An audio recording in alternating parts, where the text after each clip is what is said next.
Hello, beautiful people. Welcome back to the channel. Today, we are combining two of my favorite things, body image and creativity.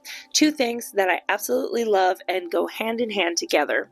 And so the reason why I want to share this particular topic with you today is because I think it may help you on your own body image journey. Whether you are a photographer helping other clients or you yourself are moving through your own body image, these are tools that you can use to help you kind of explore the way you feel about your body, the messages you've been taught about your body, and more importantly, how we can use that information to share our message with the world to inspire more people to explore their body image as well. So let's jump into the first of my favorite creative tools. Okay, let's start first with, of course, my favorite, which would be self-portraits.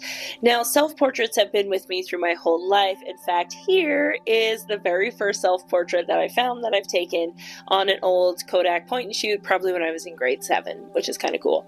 But self-portraits have always been there for me when I was lonely, when I was living in a different country, when I was trying to think about getting out of my corporate job. It allowed me to have some creativity. And then ultimately, when I found myself on the brink of burnout in my career as a photographer, self-portraits kind of brought me back into why I love this work in the first place.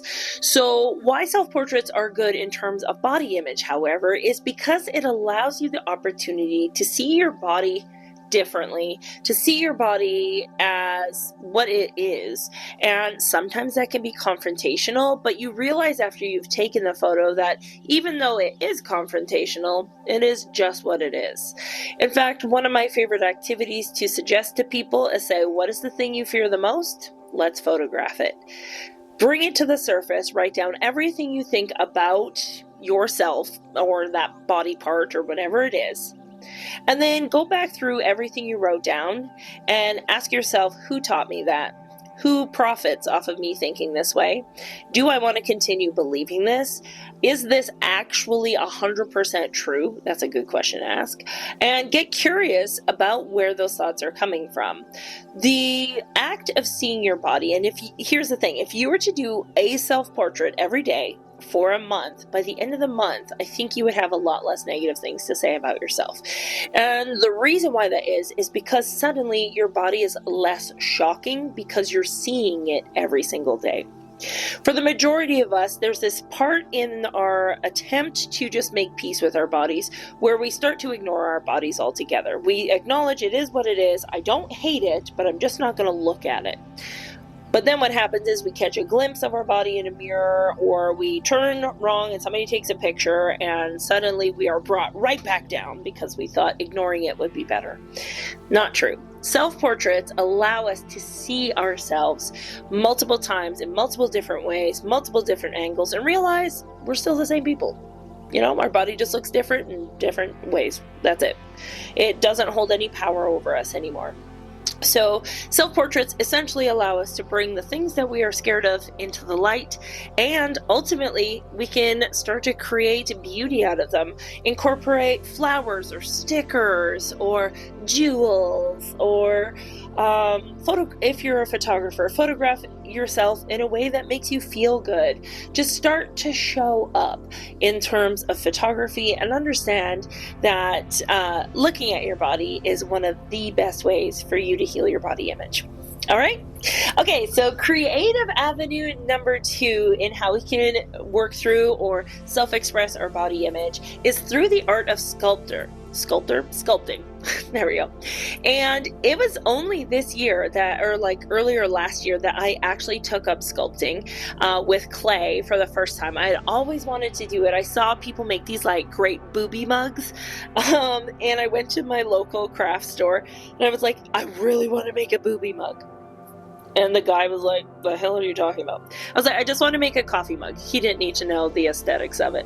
But that was my first time actually sculpting with clay. And even though, I'll say I'm not the most perfectionist at the craft, being able to sculpt the clay in a way that mimicked my own body was a really cool tactile way to imagine how I see my body.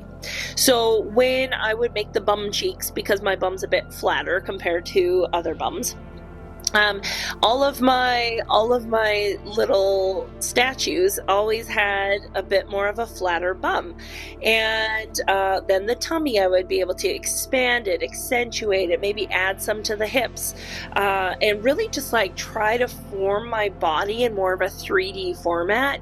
It was a really cool experience, and I really, really, really recommend this. And to be honest, to start out in pottery or whatever, it's not overly expensive. Like, it doesn't have to be that expensive.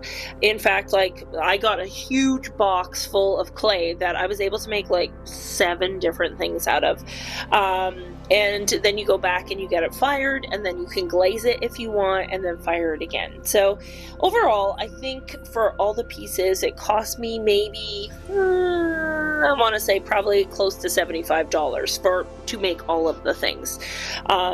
Yeah. So it'll be different depending where you're at. But just even using Play-Doh, use clay, that little, what's it called, polymer clay. And just imagine trying to sculpt your body, whether that's from a self-portrait you took, or just like close your eyes and picture your body and let your hands just do what they can do. It's a really cool way to translate body image into art. So give it a go. And yeah, if you are making any of these things, like, I want to know, like, share them with me. So the third way that we can incorporate our body image and creativity together is going to be through abstract representation. And this is a bit more difficult for people that love structure, because there is no structure, essentially, aside from asking yourself questions. And so one of the things that I like to do, like do visualizations or meditations first, and I'll say, okay, what does my anger feel like? Where do I feel that in my body? And then I will take the visual that I have, which is my anger looks like conical orange stabby shapes. I will take that and I will put that onto paper. I will draw it out. What does peace look like in my body? And that's kind of a swirly iridescent blue teal kind of color. And then I'll kind of swirl that around the anger. And that is how I start to explore. So when I think about different body parts, I think about the same thing as like, what color, like when I think of this body part, what do I feel, first of all? And what color would I assign that feeling? And so then I can kind of make shapes and colors and lines, and it's just it doesn't look like a body. The whole point is that it doesn't necessarily look like a body, but rather exploring how would you describe a body without knowing what a body is, right? So it's I personally think it's a really fun way to explore how we can translate our body image without referring to our actual body. And then you start to see your body as more objective in that way. So yeah, give it a go. All right, so our last and final creative exploration of our body image can be found in the form of adorning your body. Now, you can use all sorts of different things. You can use temporary tattoos, you can use stickers, glitter, gold foil, all sorts of different things. And I've used a few of these with my clients in the past, but I've also used them for myself. In one case, I actually took floral tattoos that I just got off Amazon, and I put them all over my face for a particular portrait, and it looked really freaking cool, to be honest. And in another situation, I deal with PCOS, so I have facial hair growth, which is always one of my biggest insecurities.